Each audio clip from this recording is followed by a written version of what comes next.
G'day YouTube, WarblesOnALot here.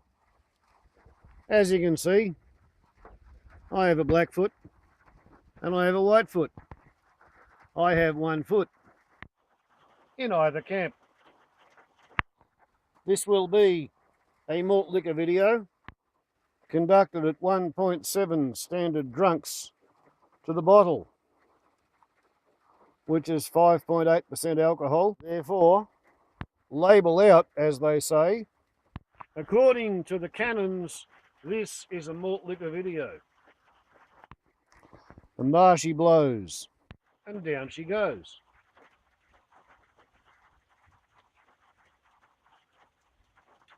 Okay, so what's this particular malt liquor video about?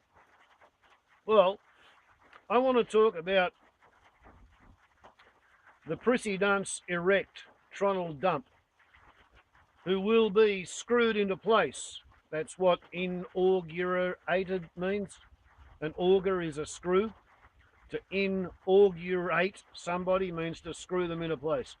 So prissy dunce erect Tronald Dump will be screwed into place in 18 days' time, 20th of January.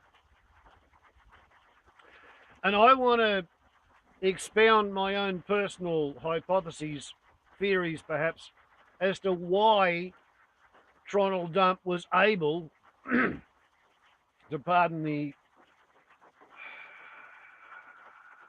language, why Tronald Dump was able to mind fuck muddled America into voting to have him lead them unto the destruction of dumb fuckistan. Why was it so? How is it that Tronald Dump, the spoiled brat son of a multi-millionaire who went to Wharton College of Business and Administration, spelt the same way as my family name, you know, like the Whartons who stayed in England, they were engineers. The Whartons who came to Australia were engineers and teachers and preachers. The Whartons who went to America, they became professional high-grade money grubbers. They excelled at the theory of making money by earning money. And rough, forgive that. They excelled at making money by manipulating the money they already owned and the forces that it created within socio-economic milieu that they moved in. Okay, so Tronald Dump was the spoiled brat son of a fat cat trendy money grubbing arsehole who squandered vast sums on his education and set him out there with a big nest egg and expected him to do well in business, and every time Tronald Dump failed, Daddy bailed him out. Tronald Dump lost so much money that he hasn't had to pay any taxes for 18 years because of how much money he'd already previously lost. He's not a great businessman. He is a great publicist. He's spent years on American free-to-air television making himself popular by snarling "you're fired" at people. He's on his third wife. He never served in Vietnam.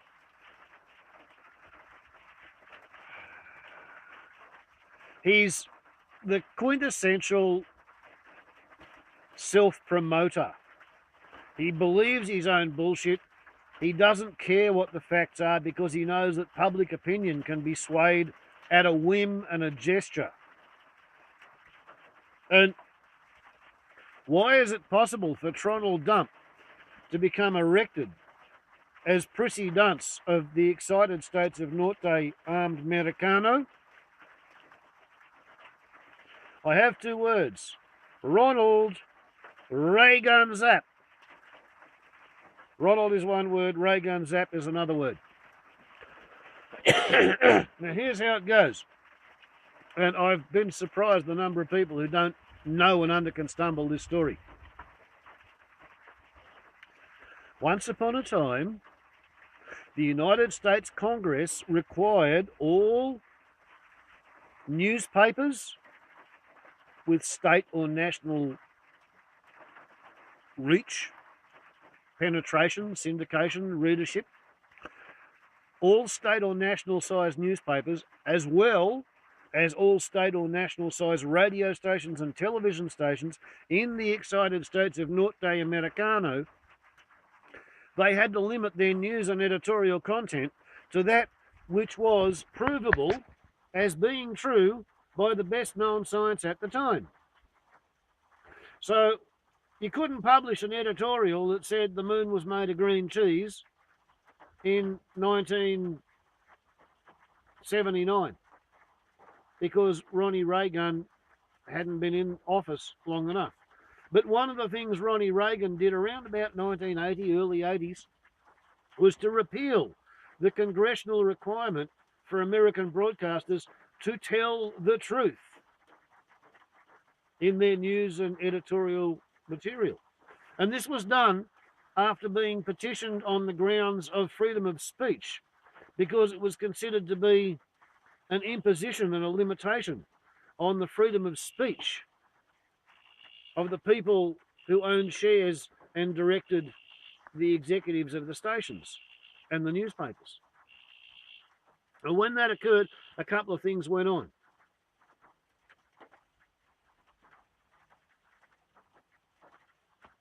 One of them was that Prince Rupert the Mudraker, Rupert Murdoch, he applied for American naturalised citizenship because he recognised that he could make more money if he was a naturalised American citizen and therefore permitted to buy more TV stations, radio stations and newspapers in the excited states of Norte America than if he just stayed in Australia and tried to buy assets in America the same way he was buying them in Great Britain.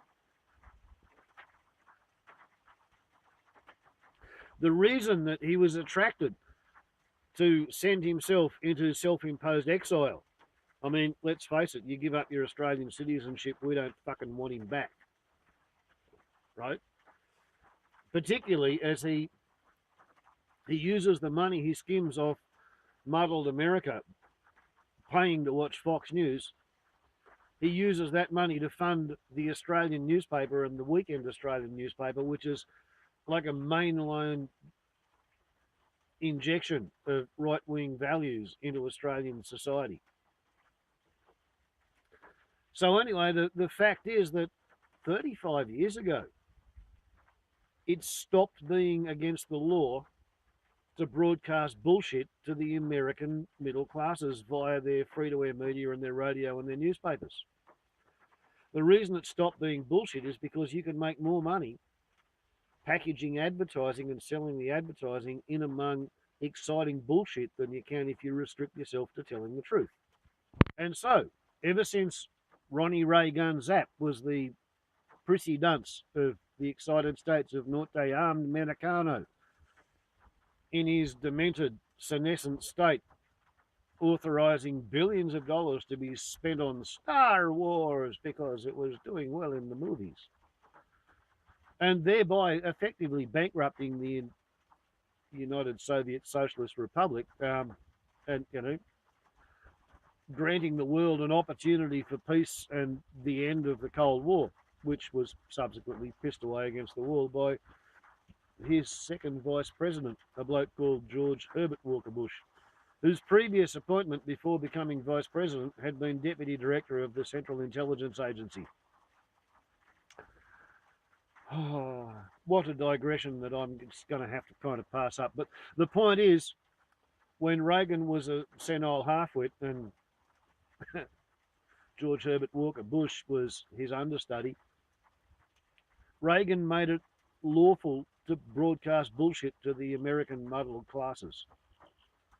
And after 35 years of being fed bullshit by the likes of Rush Limbaugh and Alex Jones, the American muddled classes were in a perfectly pre-primed condition to be mind-fucked by Tronald Dump. They have fallen for every cheap Barnum and Bailey style of exaggerated showmanship that Adolf Hitler used to get himself elected. And at least Adolf Hitler had studied fucking world politics. He had some vague notion of what he was doing and what he was trying to achieve. Tronald Dump, as far as I can see, from what I can make out, he honestly, genuinely believes that the function of government is to remove all forms of regulation and restriction which prevents big business from making the biggest, fattest, fastest profit possible to imagine. That's what he thinks being the President of America is about. That's how he expects to lead the free world into a broad, sunlit uplands.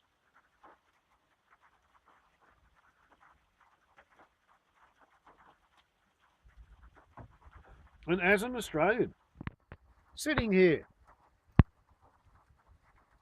under a gum tree,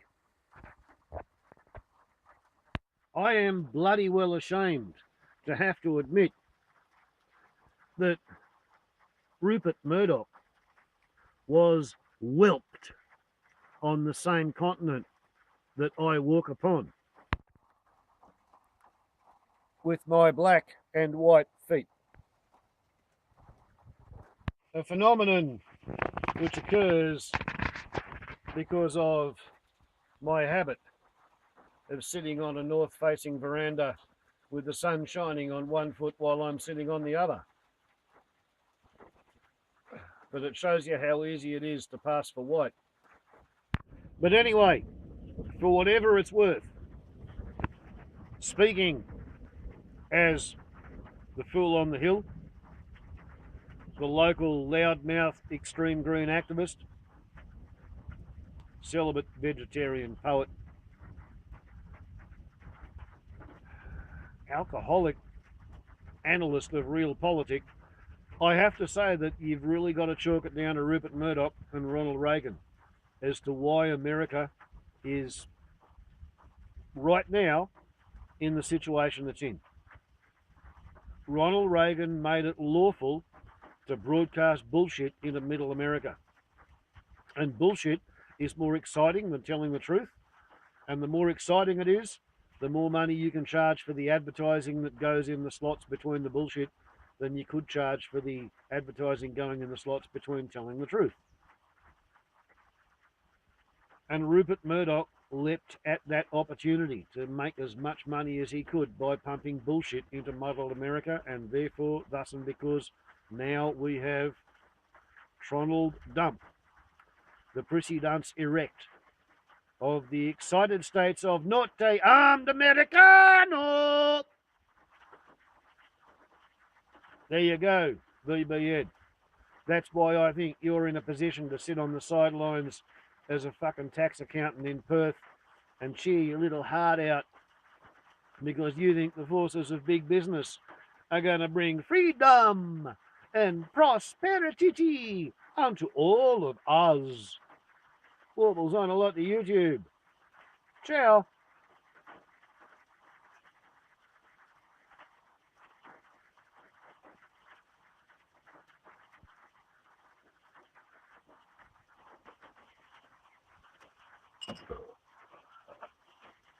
I just burped. According to the YouTube drinking community's canons, to make a proper malt liquor video, you have to say rugby every time you burp. So, rugby! Ciao.